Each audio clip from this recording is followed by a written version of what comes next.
policies and procedures, and we've kind of been hitting on that in different ways throughout the day, how important it is to have the right relationships identified and have the right contracts in place.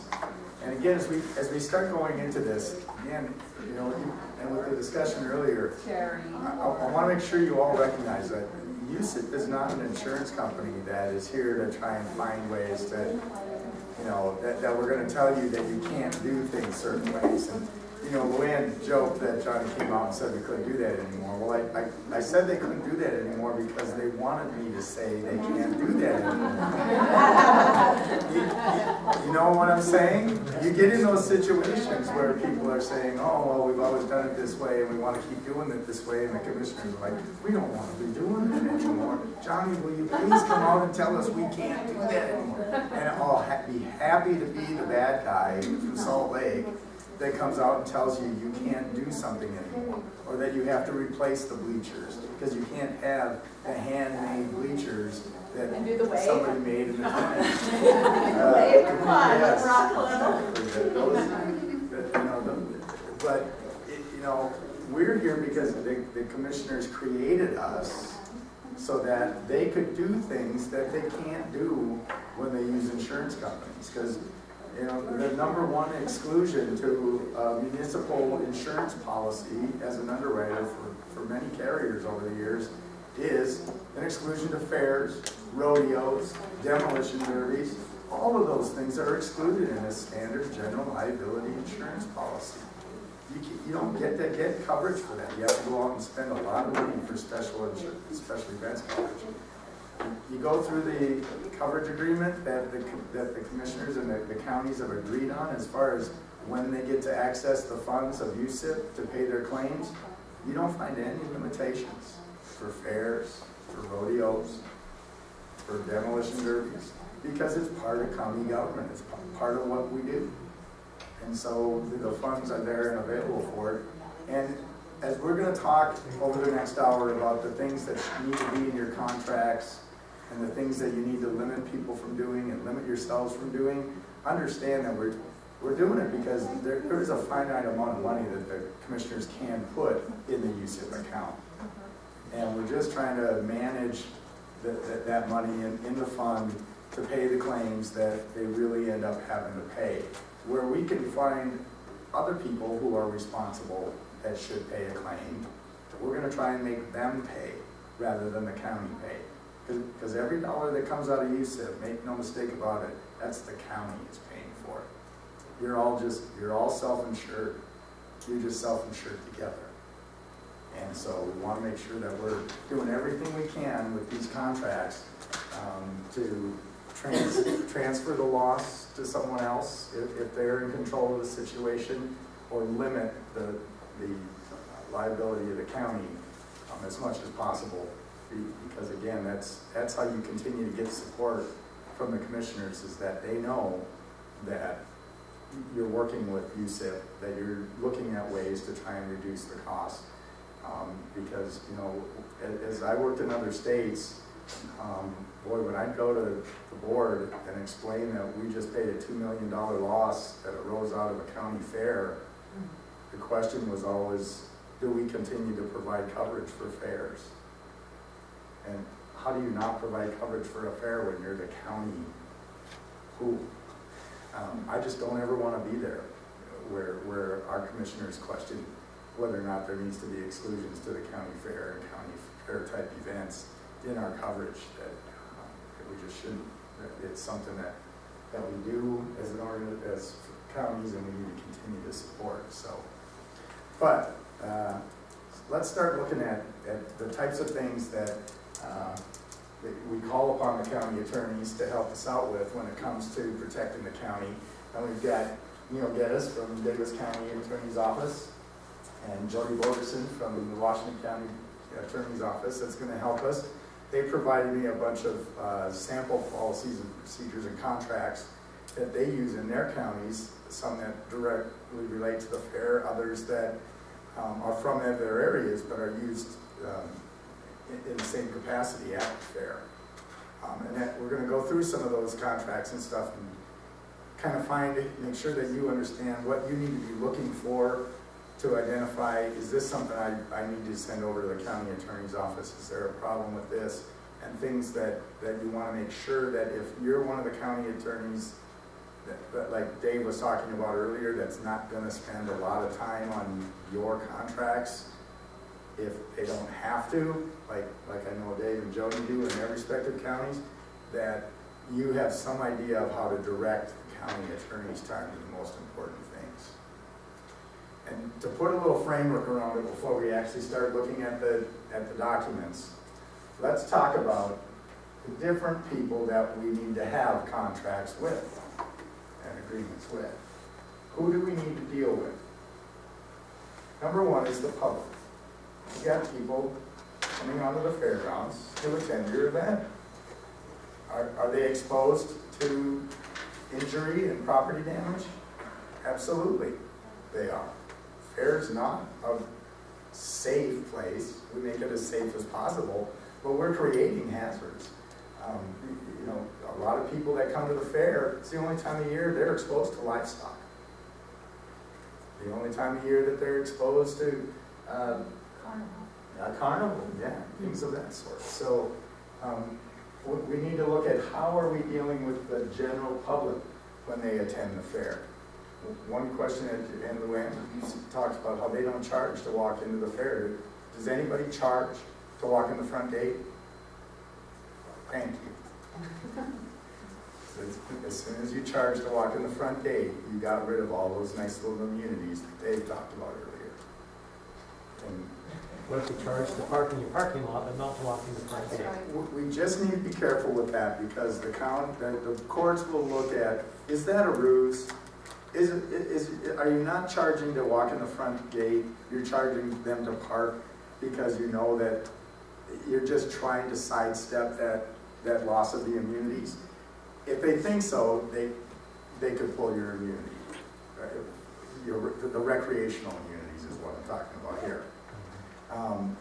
So if you're charging for parking and they're parking in a spot that really doesn't cost the county anything for them to be able to park there, then that's going to be a hard argument to make in court.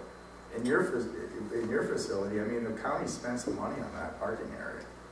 And so to charge to have people be able to park in that area close to the event is reasonable, and to say, you know, I know that's the way the state gets around it in a lot of areas, is that they charge for the parking, not to be able to go and recreate on their property. Mm-hmm. So again, just be careful with it, that the charge for parking is a reasonable amount for the parking, and is going to be, you're going to be able to argue in front of a judge that you're not really charging for the event by saying it's a parking charge. Now, you're going to have different events during the fair that you charge for, and again, those are the ones that we'll look at is who's really charging. Is it you, or is it the event manager that's charging you? Again, we want to protect those recreational immunities as much as possible. But the public, if at some point you are going to ask them to have a charge, and even if you're not, it's always good to at least provide them some fair warning of the hazards by way of signage and placards, things like that, because we do want to deal with them and make sure that our duty to them has been addressed. Okay? Then we've got exhibitors, just people that come in and put stuff on display. We need to deal with them differently, obviously, than the general public, right? So you're probably going to have a different way of dealing with exhibitors than you are with the general public, as you will with contestants or participants, as you may call them. That's a whole different animal again. They're entering some form of contest, and they might be both an exhibitor and a contestant, that they're exhibiting their livestock, but they are also entering it into the contest to win some prize money during the fair. So you need to deal with them in those two different capacities. Vendors that you're allowing onto your property and giving them permission to sell their goods to the general public.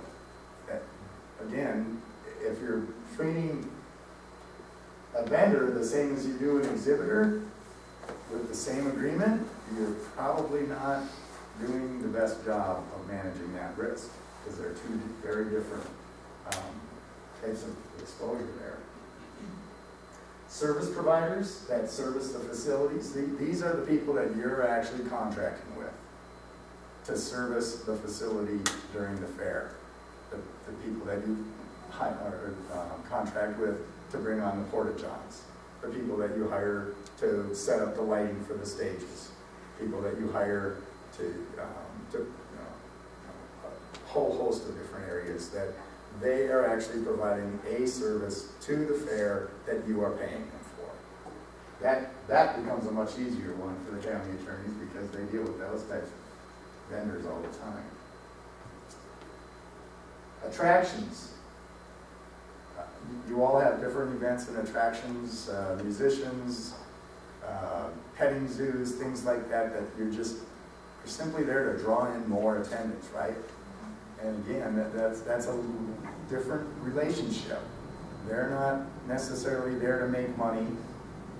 You're maybe paying them something to be there, to be an attraction, to draw people into the fair. So you are asking them to come rather than letting them be on your facility.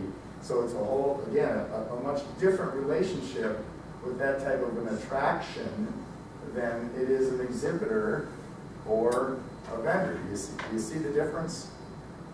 And you need to make sure that you're able to explain to your county attorneys which one of these types of relationships you have with someone for them to make the decision of how are they going to structure an agreement with them that's going to protect the county, but do it reasonably and protect the other party's rights too. And event managers, the rodeo guys, the demolition derby coordinator, all of those types of event people is again a much different type of relationship than some of these others, and these are going to rise to should rise to a higher and more professional level. As somebody that's coming in and saying, I'm going to coordinate and set up and run the demolition derby for you at your fair, you're going to pay me to do that. You're going to take part of the gate of the demolition derby if I come in and do that for you. That's a professional relationship that person should be coming with their own special insurance. If they are telling you they know how to set up the demolition derby and run it as a special event, they should have the proper special events insurance as an organization to cover that event. That you need to be a part of that coverage. What's ran by your search and rescue? That's why I say should be, Joelle. Because, yeah, that becomes a problem. Are they really qualified to manage that event? And because they're not professionals at it, they don't do that as an organization normally, where does the liability fall? They don't have a special events policy. They probably can't get a special events policy because they're going to go to K&K or one of the specialty events markets where you buy that type of coverage, and they're going to say, hi, we're the Wasatch County Search and Rescue, and we do the demolition derby for the fair, and we need to buy a policy. And the underwriter at the other end of the phone is going to laugh. They're not going to issue a policy to somebody who doesn't do that as a living and know how to do it right. So where does that fall? The county. Anything goes wrong at the demolition derby, the county's going to pay that claim. That's okay. Just understand that's what you're doing. And don't set yourselves up to have the commissioners say,